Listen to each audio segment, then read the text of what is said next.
Ali, you can start now.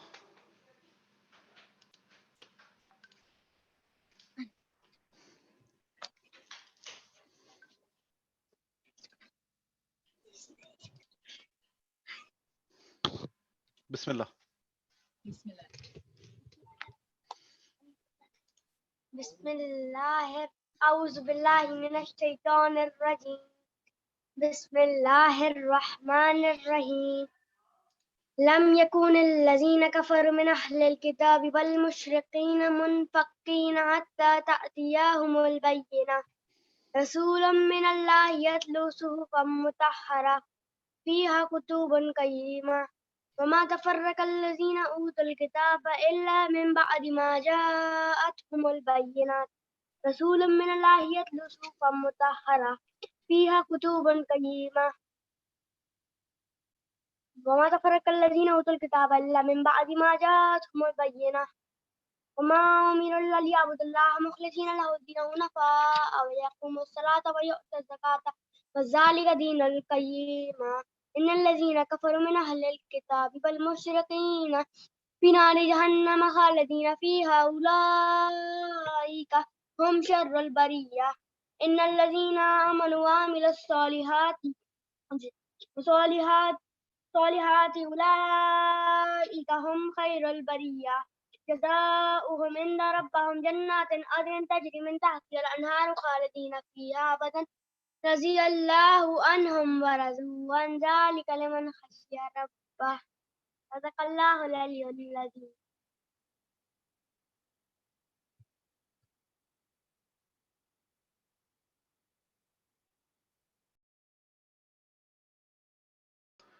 Thank you, Ali. Ali bhai, you can start now.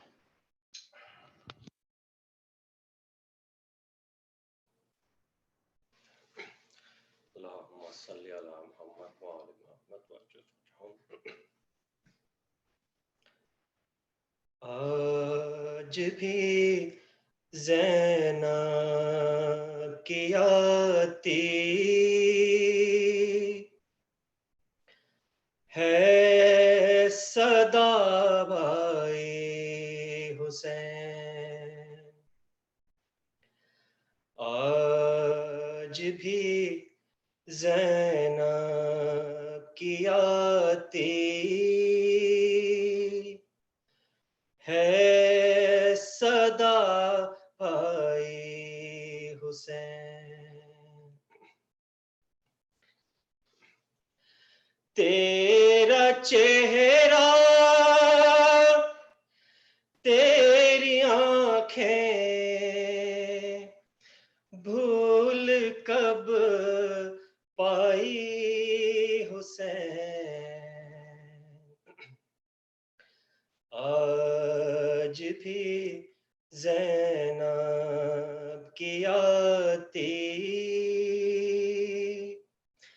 ہے صدا بھائی حسین،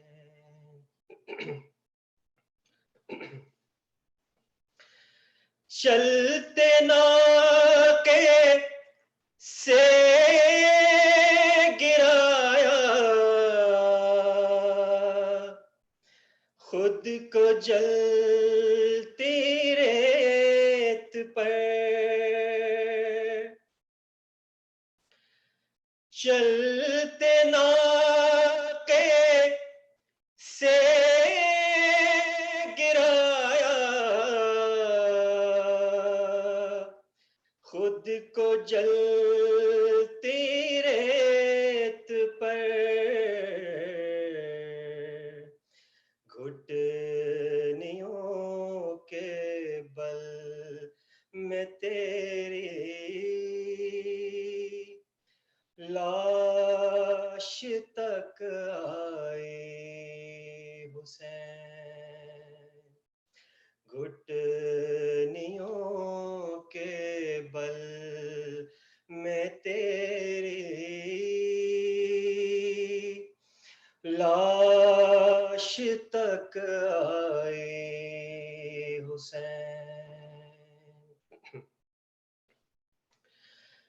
بس میں گھبرائی تھی خنجر تجھ پہ چلتا دیکھ کر بس میں گھبرائی تھی خنجر تجھ پہ چلتا دیکھ کر پھر کسی مشکل میں گر کر میں نہ گھبرائی حسین پھر کسی مشکل میں گر کر میں نہ گھبرائی حسین کون تھا جو مرنے والوں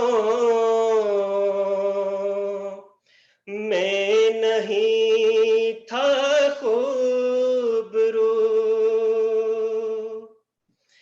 کون تھا جو مرنے والوں میں نہیں تھا خوبرو بھولنے بیٹھی تو کس کس کی نہ یاد آئی حسین بھولنے بیٹھی تو کس کس کی نہ یاد آئی حسین بہہ رہے تھے آنکھ سے آنسو تیری رخصت کے وقت بہہ رہے تھے آنکھ سے آنسو تیری رخصت کے وقت پھر کوئی آنسو نہ ٹپکا آنکھ پتھرائی حسین پھر کوئی آنسو نہ ٹپکا آنکھ پتھرائی حسین دور افتادہ سفر سے لوٹ کر میں نے نوے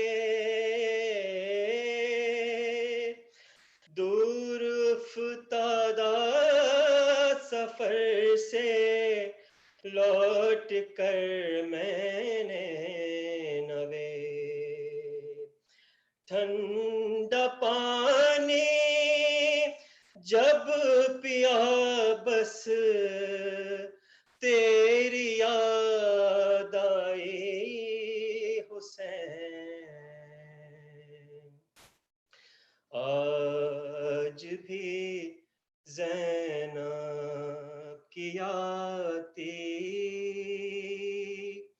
ہے صدا بھائی حسین تیرا چہرہ تیری آنکھیں بھول کب پائی حسین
أعوذ بالله من الشيطان الرجيم بسم الله الرحمن الرحيم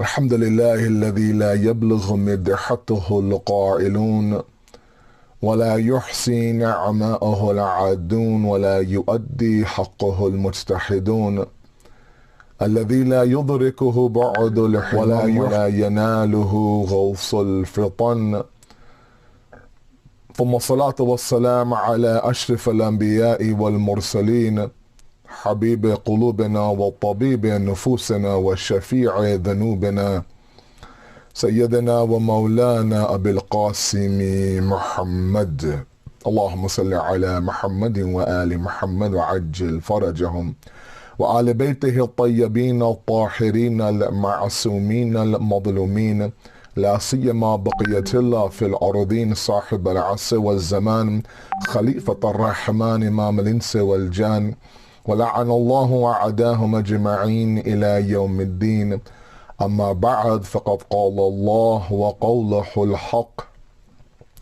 بسم الله الرحمن الرحيم كان الناس أمة واحدة صدق الله العلي العظيم اللهم صل على محمد وآل محمد وعجل فرجهم. Last night we began our Ashra like I usually do every single year with a little bit of a muqaddama and istiqbal of the month of Muharram, especially this COVID Muharram, where a number of people now have a little bit of these unusual discussions that now all of a sudden now this pandemic is over because Muharram has come about, or God forbid that there is an attack on someone's aqidah if they decide to do some ihtiyat or some caution and not hold their annual majlis inside of their home. Inshallah, my discussion last night addressed those issues. All of us understand that the aql and the intellect and wisdom plays a huge role in this discussion. There's a hadith by Imam Jafri Sadiq alayhi salatu wasalam, Allahumma salli ala Muhammad wa ala Muhammad. He says that wisdom, hikmat, is the light of knowledge. The light of knowledge. And if you look at this one portion of the long hadith, basically what he's saying is that knowledge, if it's in the dark and you can't see what to do, you're jahil about what to do. Knowledge is, it can't be visible. Hikmah, wisdom, becomes the flashlight to kind of flash yourself. You enter your room at night, let's say, for example, after coming back from the majlis, and it's dark, and let's say you step on something inside the room, something sharp that you didn't see. It was dark, you couldn't see it, right? Had the light been on, you could see that, okay, this object is sitting there in front of me, let's avoid it. Right? Sometimes we don't know what to do. Our knowledge is in the dark. Like, what am I supposed to do? Do I have the majlis in my home? Do I not have the majlis inside my home? What do I do? If so, how do I do it? Imam Sadiq is saying wisdom, hikmah, being a hakim, being a wise individual, flashes the light on that knowledge. Says, this is what you should do. And aqidah, our belief, the base of our theology is absolutely based on wisdom and hikmah.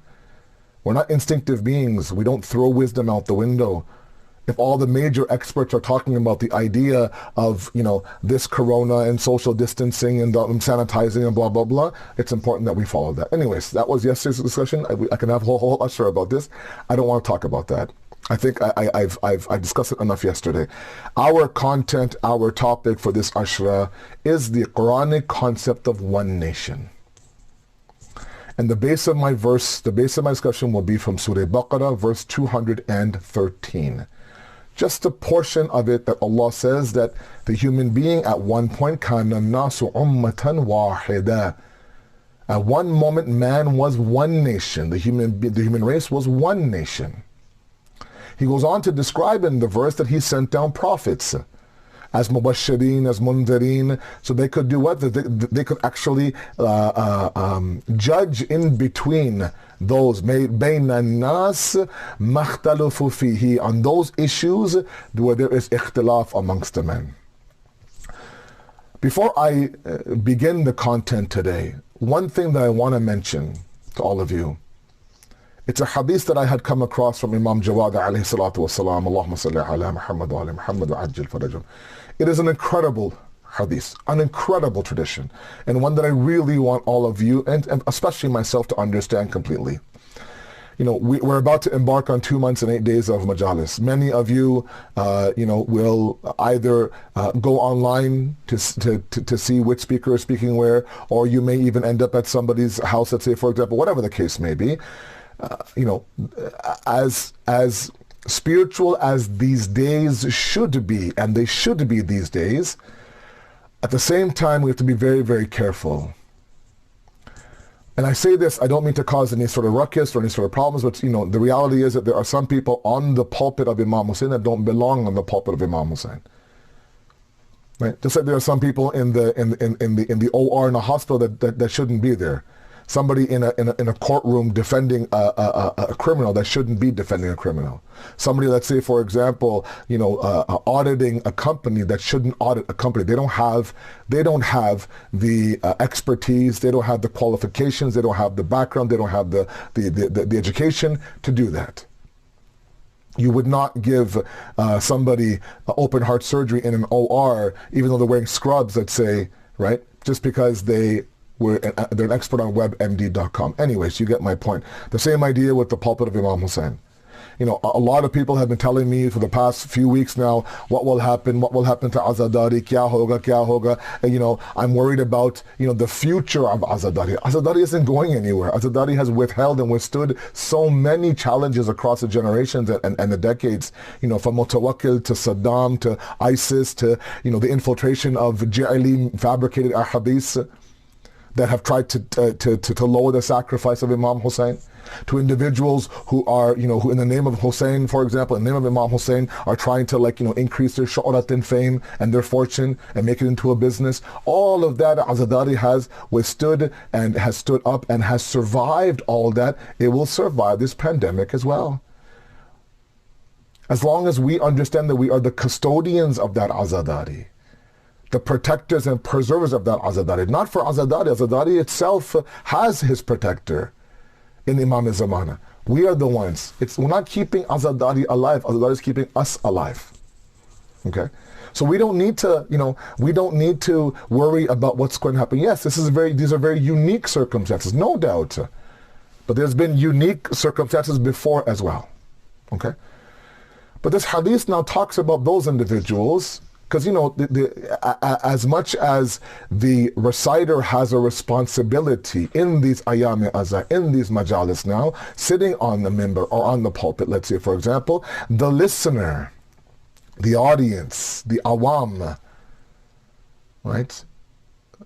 The mukhatab, they also are individuals who have a responsibility as well. And sometimes I think we forget that as listeners of majalis. I'm also a listener of majalis. In my free time when I'm not preparing for these lectures, I actually am benefiting from other ulama in different languages. Of course I am.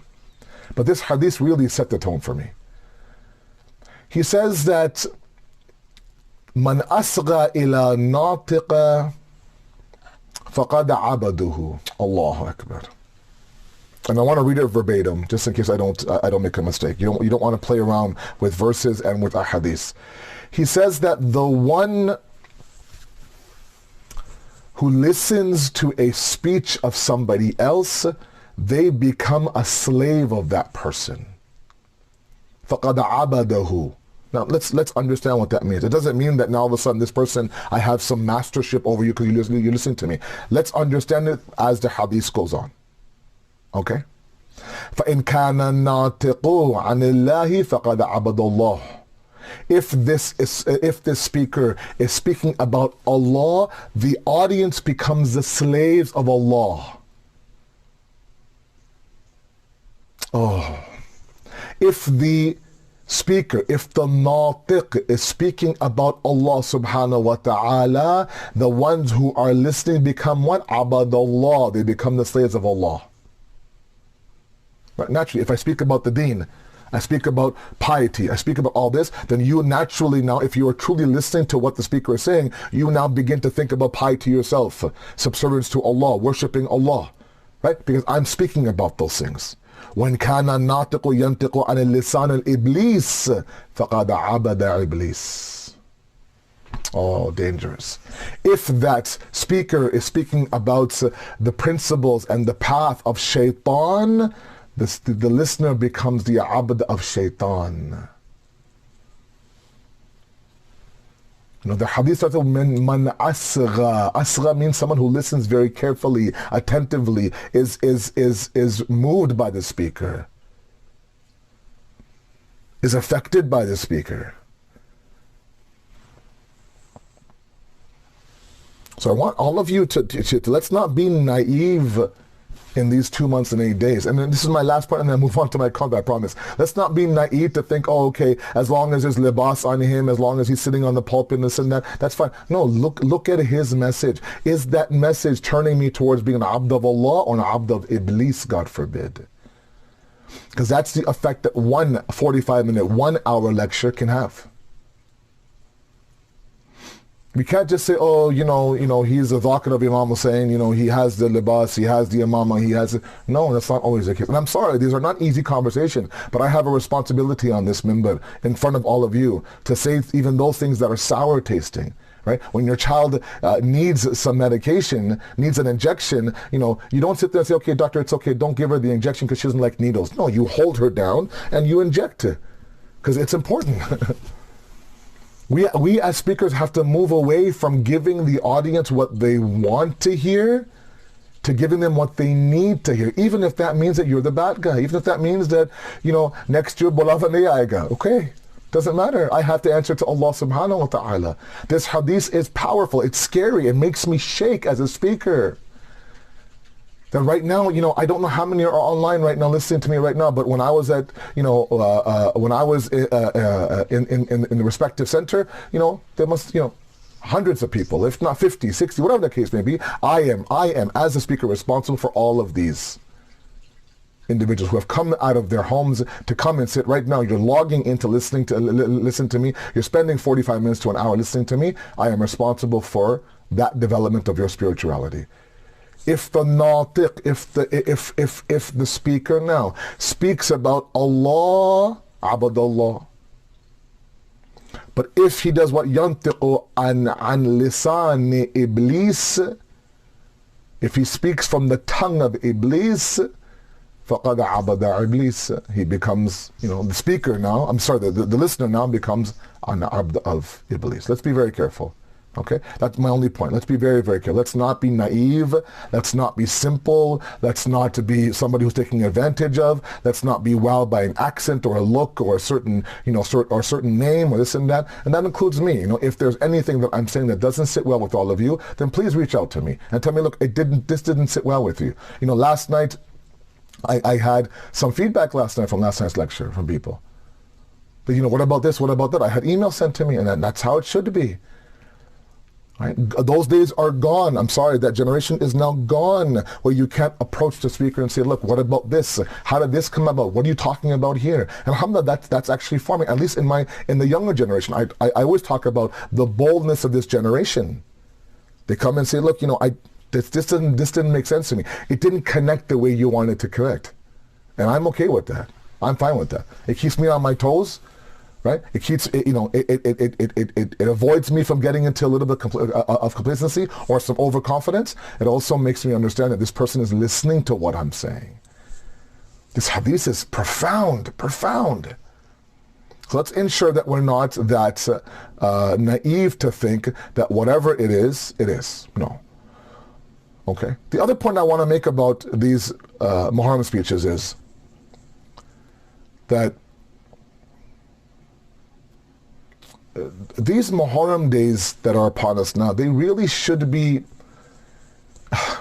resulting in a change in our Ummah at a faster pace. We really should be getting there faster, right? And these are not popular discussions. I don't want to ruffle any feathers, but all of you know me very well. You know where I come from. I don't need to sugarcoat anything with you and your community.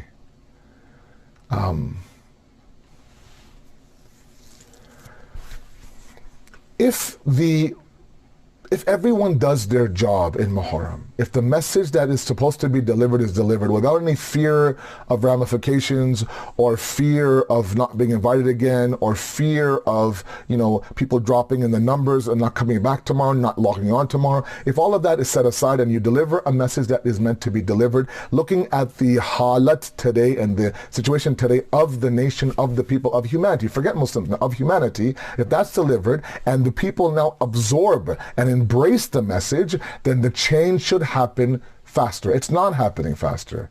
For some reason, I feel like the amount of fitna and the amount of corruption and the amount of disunity and the amount of problems that occur when Muharram comes about doesn't come out in any other year. I don't know what it is. This should be a moment of unifying the Ummah, strengthening the Ummah, empowering the Ummah, giving the Ummah that courage it needs to move on from these very testing and trying times. But I feel like there's just so much inner squabble, inner problems, and this whispering and this slander and that slander, all in the month of Muharram, all in commemoration of that man who left Medina to remove all this from society.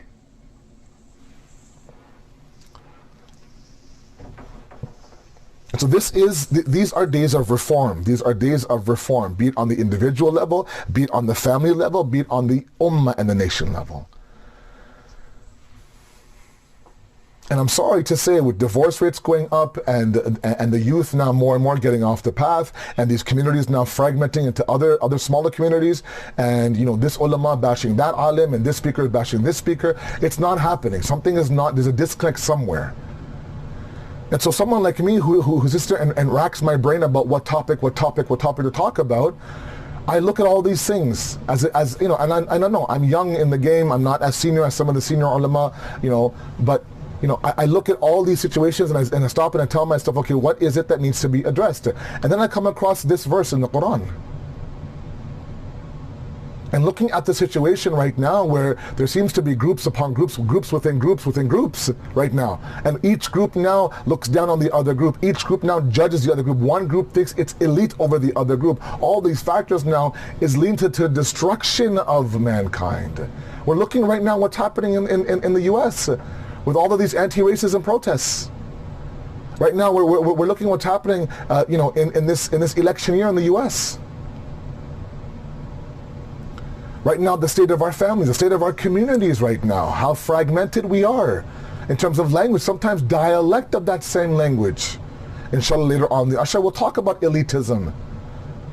But this was one of the discussions that I found to be one of the most beautiful discussions in all of my years of researching various topics and themes in the Quran. This topic of one nation, of Surah Al-Baqarah, verse 213. And I ask you, if you don't mind, right now, at this moment, let me mention this as well. In tafsir, and the main tafsir I'm using for the Ashra is tafsir al-Mizan of Alama Tabatabai rahmatullah alayh. Now, portions of this tafsir have been translated into English and they're online, almizan.org. Al-Mizan, there's no dash, there's nothing, ALMIZAN. Or as some say, ALMIZAN.org. It's in English, very well translated, of certain verses, certain surahs of the Quran. It's not complete, of course. I think 15 or 16 surahs have been completed in terms of the tafsir. The first 7 for sure are there. Okay? Now in there, Alama dedicates an entire section of tafsir for this verse alone. Usually he combines verses, because sometimes there are common themes amongst multiple verses. But in this specific discussion of 213, he actually says that this requires a dedicated discussion by itself. And most of my material now, leading up to the halfway point of my Ashra, is all from this tafsir. I don't have any brains in my head. My head is khali and empty. I simply read what I can, and I do my best to filter it, or not filter it, but make it presentable to all of you, and that's all I do. So if you're able now to follow along in the tafsir online, that would be incredible. That would be incredible. And make it an interactive, albeit from home, an interactive discussion in the member. Not just a one-way dialogue. Now, point number 3, and all of you know exactly how I construct my ashras. I take one topic and I exhaust them across 10 days. Okay, other speakers take specific topics and they talk about them in every single day. And by the way, if you hear some banging, unfortunately, my neighbor, or fortunately, my neighbor is doing a lot of renovations right now. Okay, so I live in an attached townhouse, so you can hear some banging throughout the majlis. Hopefully the mic has drowned it out, but these are some of the things that we have to do in this online COVID-19 Muharram era, that we are coming to you from from my home right now, that I've set up a studio in the back, whatever, but I can't stop the guy from banging all day. Hopefully he'll stop for he'll stop for a break. Khair. So that my Ashra is constructed on one topic across 10 nights, and I always every year give the same example of a flight. Okay, a flight. The purpose of an airplane is to fly, but it doesn't start off in the air, right? It backs off from the gate, grabs the runway, taxis on the runway, elevates, takes off, finds that elevation, and then once it reaches that elevation, once that seatbelt sign is turned off, ding, turned off, it gets that elevation, it cruises, and then it begins to descend onto its destination. That's exactly how I construct my Ashras. So in these first few discussions, we are backing off from the gate, we're getting to our runway, and then we're going to take off. And the purpose behind that is to understand, where did we go wrong? Where did we go from this one nation that Quran talks about to a fragmented nation that we talk about, that the reality is of today? Where did we go from one nation to one purpose to now this idea that within one 4-man, 5-man family, we have 4 different paths? Where did we go wrong? What were those factors that broke out from our one nation? How can we once again restore this one nation of ours, given the fact that right now so much judgment, so much racism, so much bigotry, so much elitism? Forget, it's not just based on color, on gender, on economic and financial status, on language sometimes. Sometimes we actually fight over dialects in language. Your Urdu is not correct, my Urdu is soft. I mean, what are we talking about right now? Right? All that, of course, is later on. But let's first understand what it means by one nation. Ummatan wahida. What does it mean by one nation? What does Allah mean by one nation? He definitely does not mean the idea that everyone is alike, everyone should be believing in one thing, should all be, together in harmony. No, that's not naive. I mean, that's not how Allah works. That's a little bit naive to think that. Okay? This is not a pluralistic discussion where every religion and every faith should all be one nation, on one ladder. No, not at all. Not at all. And in these next couple of nights, we'll talk about what Allah means by one nation. All, of course, based on the Surah Al-Mizan, Surah Baqarah, verse number 213. Let's begin, inshallah, tonight. Now, the first thing we have to understand is, what does the word Ummah mean? Nation mean? Okay? That will help us to understand the idea of one nation. Okay. Now, initially in the first few lectures, all of you know it gets a little bit dry. I have to explain these terms for me, not for all of you, right? Then those terms, they come into play a little bit later on in the Ashra. And the peak of my Ashra, where I descend towards my destination, of course, are the 7th, 8th, 9th of Muharram, leading up to the day of Ashura. Okay. So before that, Zara sa sabr kar le aap, be patient with me as I go through a couple of, maybe some very technical academic discussions, and then we'll get to the actual stuff that is practical. I always try to make my ashras practical for myself first, and then for all of you as well. Okay, but I have to back off from the gate and take off on the runway first. Okay, so let's do that for the first couple of nights. The word Ummah, Alama now describes in his tafsir, comes from Amma. Okay. Amma means a group of individuals. Okay, a group of individuals, not any group, a group of individuals that have one common goal, one common purpose, one common journey. Okay. If there is a group of people that all have one common goal, they're moving towards one group, they are referred to as an ummah, as a nation. Okay. So for example, sometimes as a family, if all of us are moving towards one synchronized motion towards Allah, trying to establish certain realities, then that family is not only a family, it's a tribe, it's a nation, it's a, the Quran says, وَجَعَلْنَا شُعُوبًا وَقَبَائِلًا, we made you into nations and tribes. Okay? We made you into nations and tribes. It doesn't necessarily have to do with numbers. That's point number one I want to make. Is that a definition of what a nation is doesn't necessarily have to be more than 3, more than 5, have to be at least 15, more than 1. No. There could be that within you, now very carefully now, within you, within one insan, there are vast amount of different dimensions, as you know, sometimes polar opposites, right? Allah subhanahu wa ta'ala has made this angelic dimension inside of us and this animalistic dimension inside of us, right? This ma'anavi create a dimension and this madi creation, okay? And so, very quickly, and I want to make sure that we understand this very well. And for some of you, this might be a repeat, but it's important that we establish this tonight. And that is that, when Allah subhanahu wa ta'ala announced, Inni ja'alun fil ardin khalifa, that I'm going to create a khalifa on this earth, the angels were confused. Okay? This is an important muqaddamah right now, an important preliminary. The angels were confused. That, oh Allah, you want this human being who is corrupt, who's bloodthirsty, who is, selfish, who is weak, who is haste, to be your representative, to be your vice chair. You're flawless, you're perfect, you're unlimited. The confusion stands. And again, alama taba in this specific verse, I believe in Surah number 30 of Surah Baqarah, verse number 30 of Surah Baqarah, has a beautiful, beautiful tafsir on this. And talks about the angels' quote-unquote challenge to God. I don't want to go down that path. But I do want to say that the fact that Allah subhanahu wa ta'ala in his response didn't even address the complaint or the challenge of the angels means that Allah understood this point. His response of Inni a'lamu ma la ta'lamun, I know about this insan that what you don't know, is a very quiet response, as I've often said, meaning telling the angels, look, you don't know what you're talking about, stay in your lane, you're an angel, you have limited capacity. Okay, I know about this insan what you don't know. What did he know about this insan? That we had, albeit a side of us that is bloodthirsty. We're seeing that today across the world, in Yemen, in Palestine, all over the place. And we also have this angelic dimension to us as well. The moment the Beirut blast happened in Lebanon, so many people now sent aid.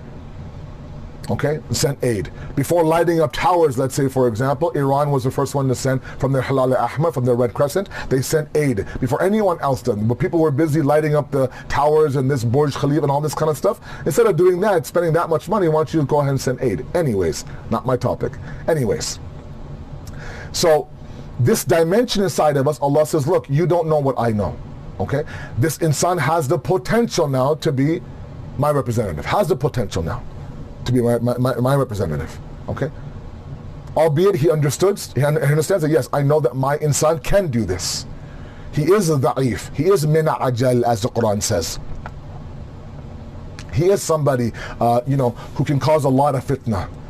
Right? And they're ignorant, right? وَإِذَا قِيلَ لَهُمْ لَا تُفْسِدُوا فِي الْأَرْضِ قَالُوا إِنَّمَا نَحْنُ مُصْلِحُونَ. When it is said to them, do not do fitna and corruption on the land, who us? We are the peacemakers. Right?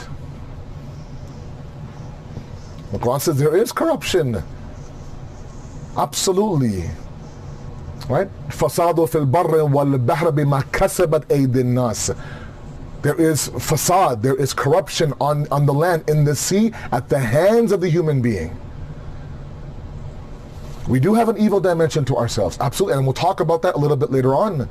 At the same time, there are people, individuals, who one of them is enough to restore our hope in humanity. So we have what? We have opposing forces. That's why Alama says it doesn't necessarily have to be 3 or 4 or 5, 15 people. If all of your dimensions inside of this one human being are routed towards Allah, meaning we essentially live a life of tawheed. Our nafs is for Allah, our ibadat is for Allah, even our anger and our desire, all those things that are evil are for Allah, then we alone become an ummah. We alone become an ummah, right? And that's why the Quran says, Inna Ibrahim kana ummah, Inna Ibrahim kana ummah. He is one nation. Ibrahim is one nation.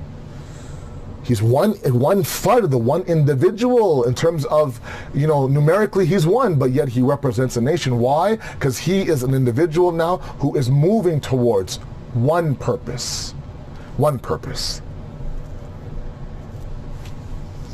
So this idea that kana nasu ummatan wahida, that the human being was one nation, does not mean that everybody is, this is not the Truman Show, right? That everybody is doing everything and they're all part of one big, no, of course. Later on we'll find out that the different dimension and different capacities to understand and the different,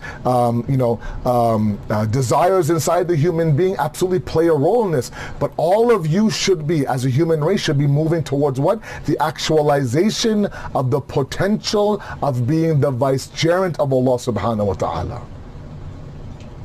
Let me make that point one more time. What Allah subhanahu wa ta'ala basically meant, Inni ja'ilun fil ardan khalifa, that I am going to create a khalifa on this earth, basically meant to say, look, I gave them all the tools, this human being now, to be my representative. I also gave this human free will. He is mukhtar, she is mukhtar. Whatever she wants to do, she can do. Now, hopefully, if I send the prophets and I send the imams and I send good parents in the Quran, the ulama, and their own aql and their own intellect, they'll be able now to actualize that potential. And so basically, I've always said this, I'll say it tonight as well, our entire life from the moment we are born until we die, our maddi, finite, dunyai life in this world of 65, 75, 115 years inshallah, is all us trying to do what? Actualize the potential Allah gave us. We sometimes take one step back and two steps forward. We sometimes now weaken the army of the animal, and sometimes we strengthen the army of the angel. For the sake of my youth out there, let's understand what I'm trying to say. Look, a very simple example I often give. You have a battlefield, right? A battlefield, and there are two opposing forces going to war, two opposing armies going to war. Right? One doesn't accept the point of that one doesn't accept the point of the other one. Right? The commanders of both armies are also separate individuals. And they both reflect the views of their respective armies.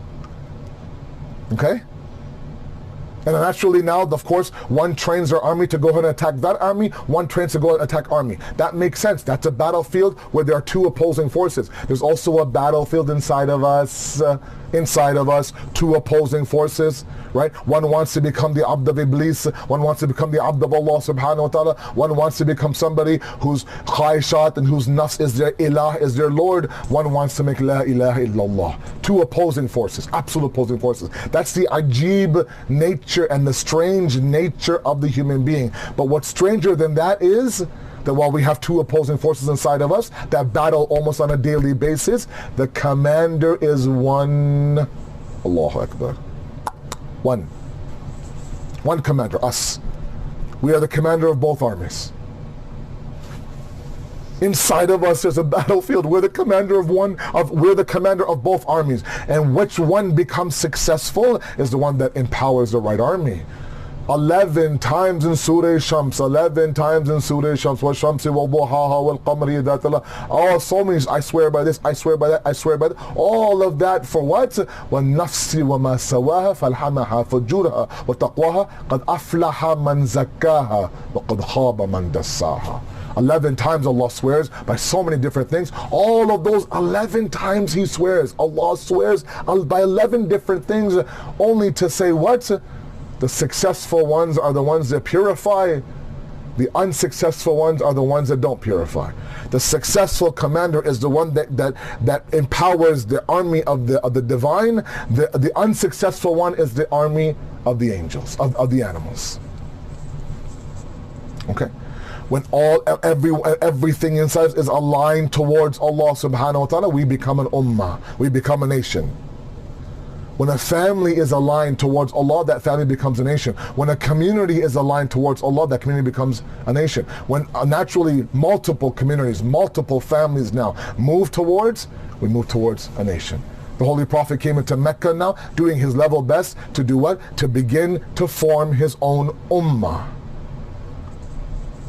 At first it was him Bibi Khadija salamullah alayha, Mawla Ali alayhi salatu wa salam. Allahumma salli ala Muhammad wa ala Muhammad. These three were the Ummah. Then as, you know, as people started to kind of buy in and embrace the movement of the Holy Prophet, then they became part of that nation. Knowing full well, look, you cannot steer away from the movement of the Holy Prophet. You can't. It can't happen.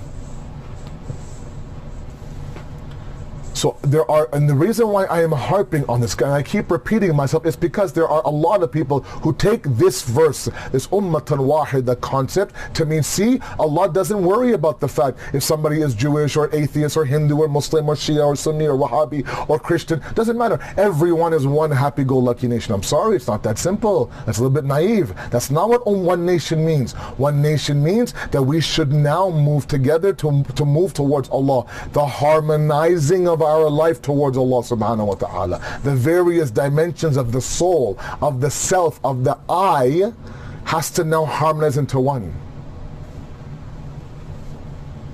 And you know, we'll talk a little bit about the tafsir now. The tafsir really opens it up, takes it all the way back to the beginning of mankind and how mankind worked with everybody else and everything else around them to reach their certain goal and how those goals were inside of them.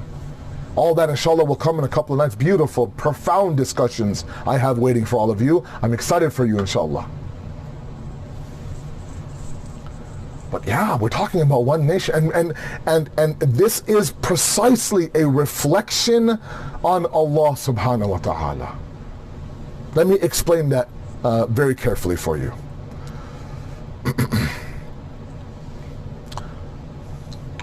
I was just checking the time here on my recording, on my timer here.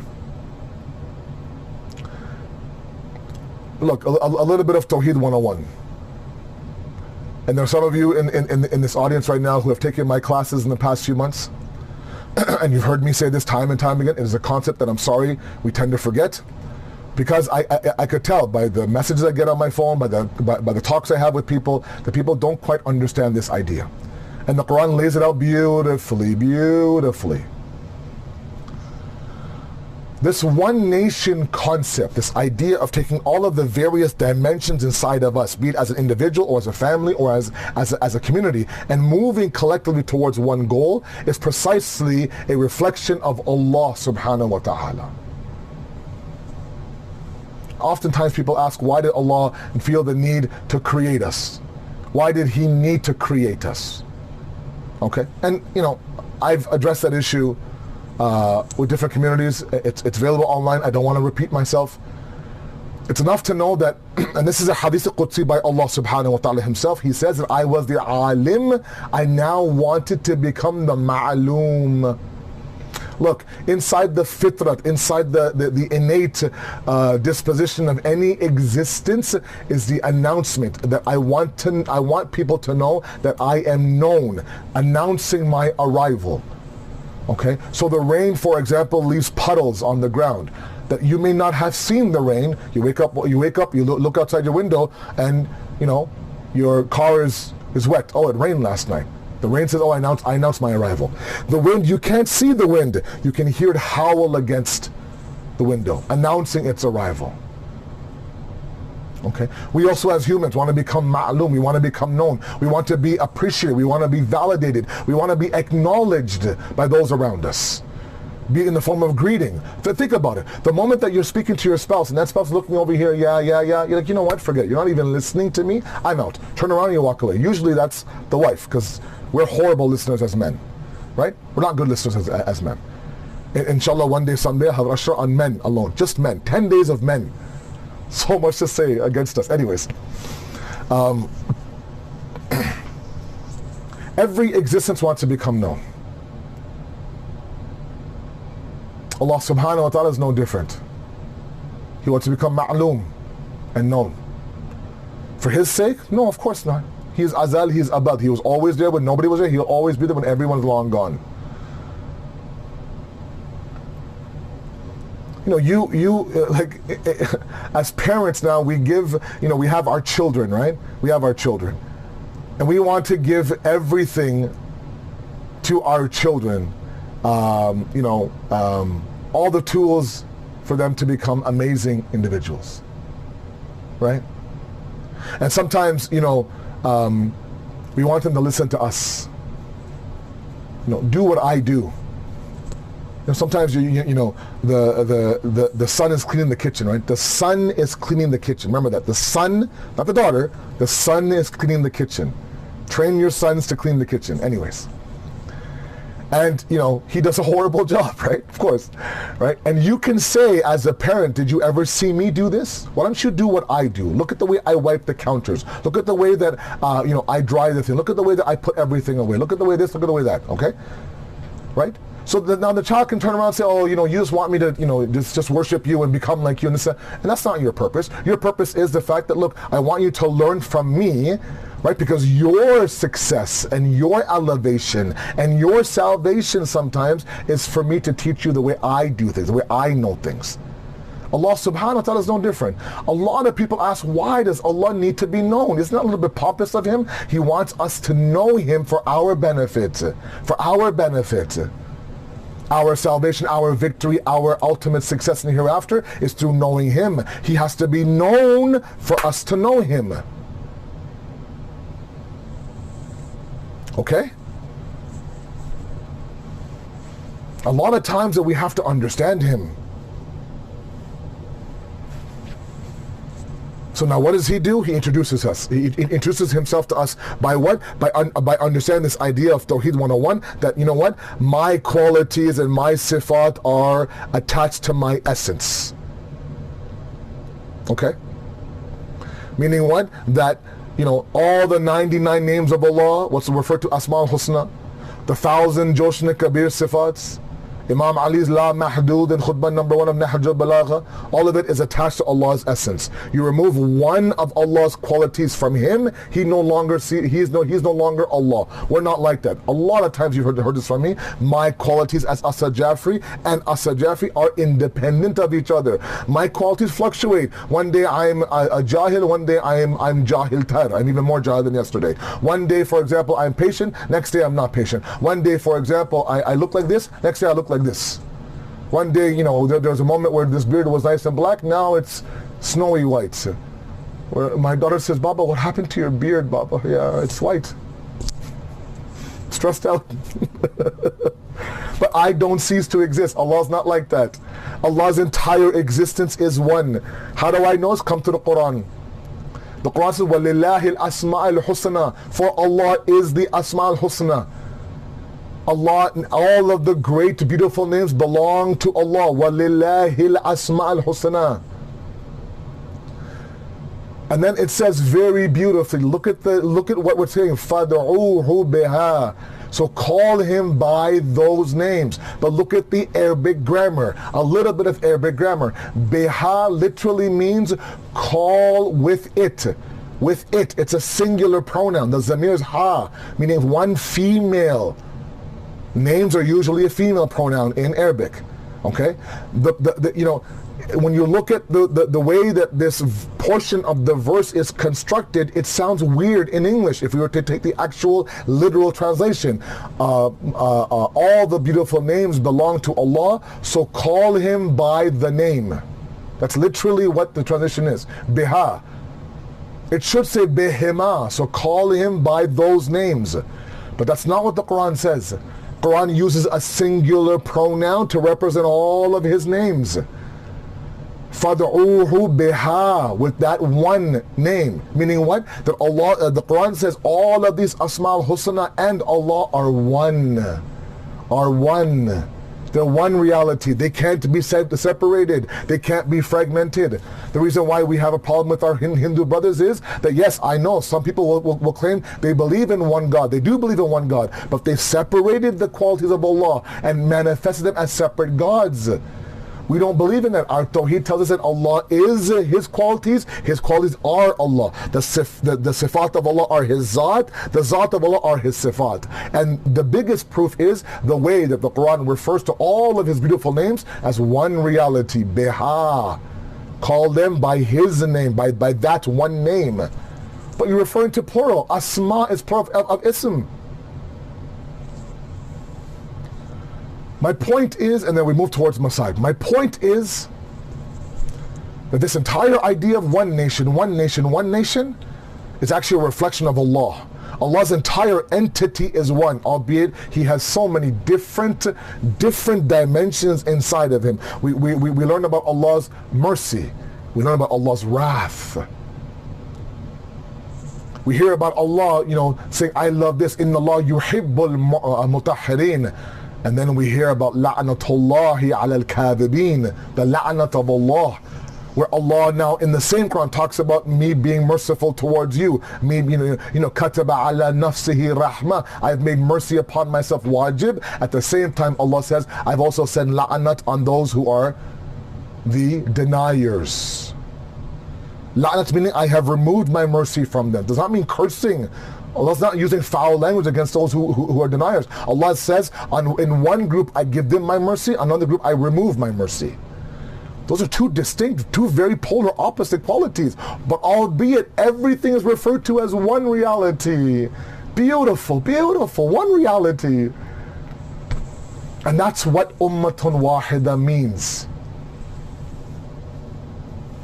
The people of different shapes and colors and sizes and religions all have one reality. That reality is all of us should be moving towards Allah, back to our Creator. Inna lillahi wa inna ilayhi rajiun. I chose this banner above me very carefully.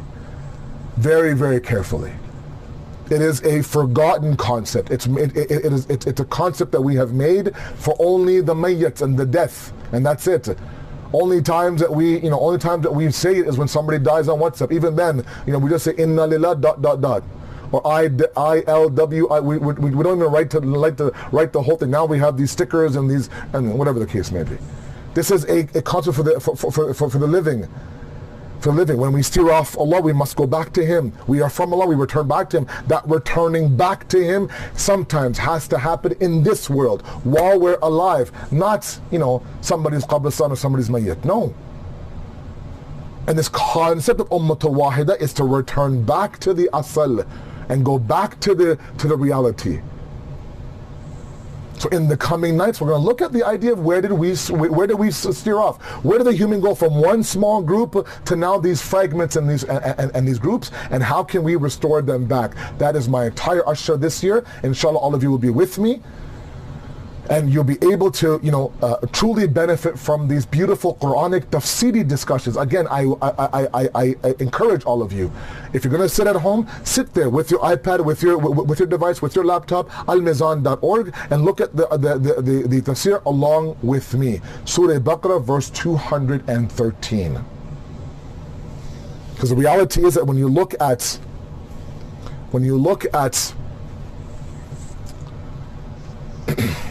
the sacrifice that has been made by Imam Hussein, it's Azim sacrifice. All for what? This journey from the 28th of Rajab, when he left Medina, all the way until the 2nd of Muharram today, that he arrives now in the plains of Karbala.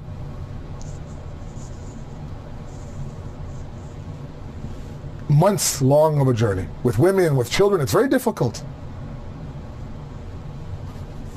All for shu'rat, all for fame, for fortune, for power, for government?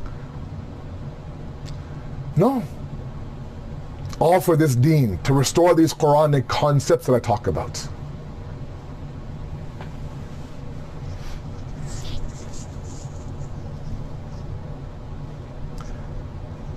The qafla and caravan of Imam Hussein arrives on the plains of Karbala.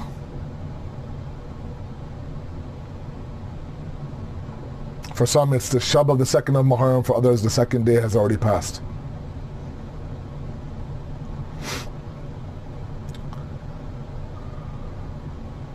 The books say that Imam Hussein was on his horse passing by this desert, this northern Iraqi desert.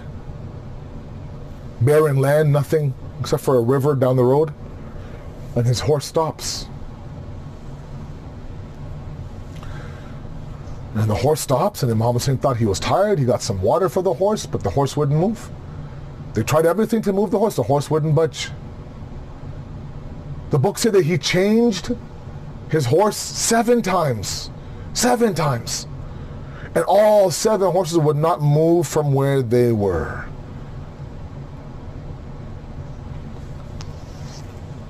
The only time that this has happened, the only time that the horse has not moved in this entire walk of the first 10 days is on the day of Ashura, in that fateful, heart-wrenching moment when Imam Hussein now is mounted on his horse during Asra Ashur, moving towards the Maidan of Karbala, and his horse, his Zuljana, would not move. Imam Hussein says, Zuljana, I know you're tired. From morning till now you have been with me, carrying mayyat after mayyat, body after body. One last zahmat, just drop me in the Maidan of Karbala and your zahmat is over. The horse wouldn't move. Imam Hussein pleaded with him. The horse wouldn't move. Asra Ashur, the horse lowers his head, tears rolling down his face, almost as if to say, Mawla, I'm not tired. I would serve you until my last breath, and I would be honored to take you into the Maidan of Karbala. But your 4-year-old Sakina is clutching my leg, asking me, where are you taking my Baba?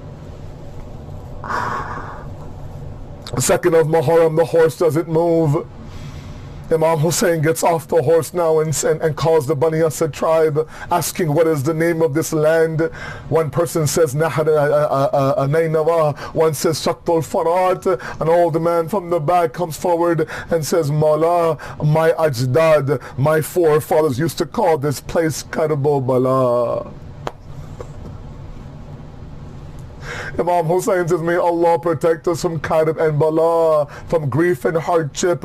Abbas, pitch up the tents, settle in the women and children. This is where our blood will be shed. This is where my Ali Akbar will have the barchi. This is where my Abbas will lose his arms. This is where my Ali Asghar will have his thirst quenched with a 3-pronged arrow.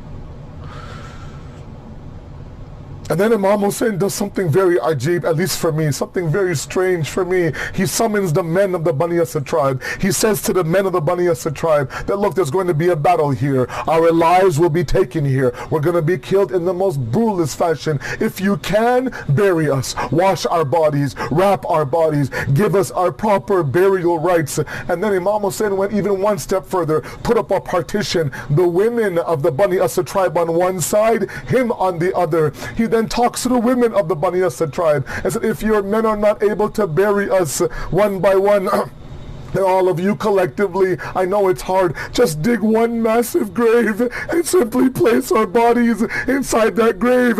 And then Mawla Hussein went even one step further, summoned the small Ma'asum children of the Bani Asad tribe, picked up some children, hugged them, kissed them, asked them, are you Muslim? Yes, we're Muslim. Do you believe in Prophet Muhammad? Yes, I do. Do you recite the kalama, the shahada? Yes, I do. That Muhammad that you recite in your shahada is my grandfather. My name is Hussein. There's going to be a battle here. We're going to be killed. If your mothers and your fathers are not able to bury us, then you with your Ma'asum hands pick up the khak of Karbala and simply drop it on our bodies. Why, Hussein?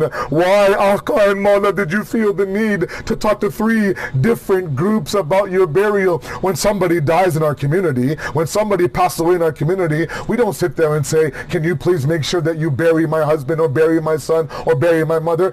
Over here, the announcement of the death happens. Over here, the burial rites begin without even anyone saying anything. It's a given that of course we're going to bury him. But why did the grandson of Rasulullah, the son of Fatima, feel the need to sit there and talk to 3 different groups? Please bury us. Please bury us. Please bury us. Maybe he understood that after Umar bin Saad now will separate the head from the body, 10 different horses will now come, change their hooves, and begin to trample the body of Hussein, such that Sheikh Abbas Qummi narrates, the last of those mal'oon who trampled the body of Hussein says, by Allah, when my horse trampled the body of Hussein, I could hear the cracking of his ribs. Maybe Hussein knew that my body would be lying there on the desert plains of Karbala, in that heat, on that sun, not a kafan, not no ghusl, no burial. سيعلم الذين ظلموا أي منقلب ينقلبون إنا لله وإنا إليه راجعون. We ask you, Allah subhanahu wa ta'ala, to accept this qaleel ibadat, inshallah. We ask you, Allah subhanahu wa ta'ala, to give us that tawfiq to understand the concept of one nation. We ask you, Allah, to weaken the hands of the enemies of humanity, to strengthen the mustaza'afin and the oppressed all of the world. And finally, Allah, we ask you, allow us to stand beside the Hussein of our time who's in ghaybat, and to be worthy of the arrival of him, inshallah. Wassalamu alaikum wa rahmatullahi wa barakatuh.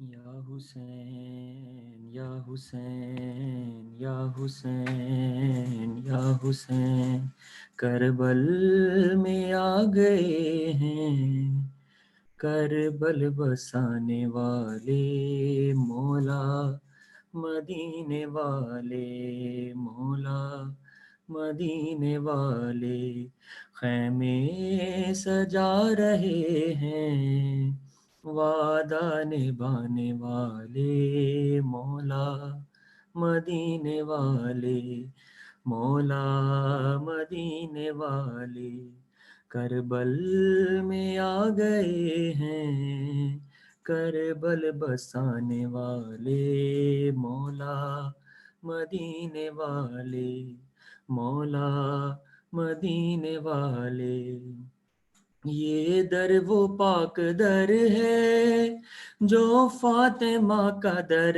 ہے، یہ پیارے مصطفیٰ کا مولا علی کا گھر ہے، مقتل میں آ گئے ہیں قرآن سنانے والے مولا، مدینے والے کربل میں آ گئے ہیں، کربل بسانے والے مولا، مدینے والے مولا، مدینے والے اسلام نے پکارا قرآن نے صدا دی، یثرب کا شاہزادہ، یثرب کی شاہزادی، نکلے سفر کو گھر سے کلمہ بچانے والے مولا، مدینے والے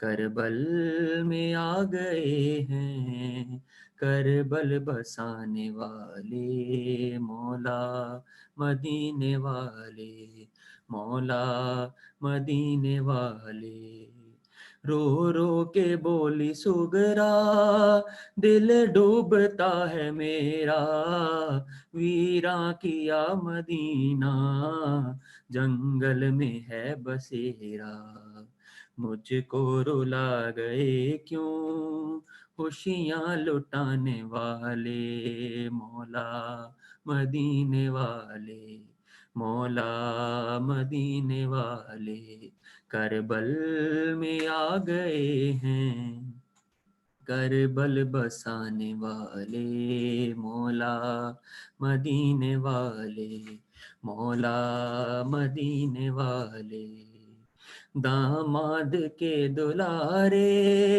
بیٹی کے شاہزادے تھے، 3 دن کے پیاسے سب پھول مصطفیٰ کے، قطرے کو ہیں یہی تو دریا بنانے والے مولا، مدینے والے کربل میں آ گئے ہیں، کربل بسانے والے مولا، مدینے والے مولا، مدینے والے سب لٹ گئی کمائی، اکبر نے برچھی کھائی، اصغر نے تیر کھایا، دیتی تھی ماں دہائی، تیروں کے سائے میں ہے سجدے میں جانے والے مولا، مدینے والے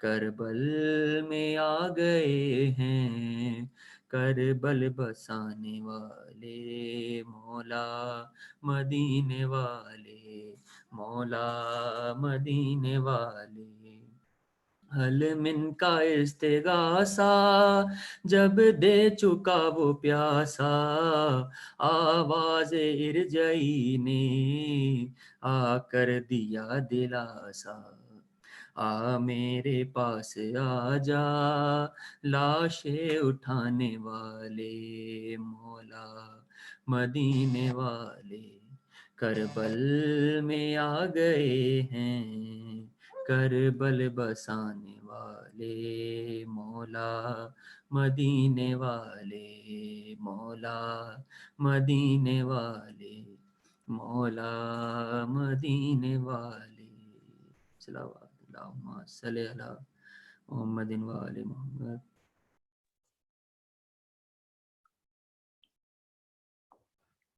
متوجہ زیارت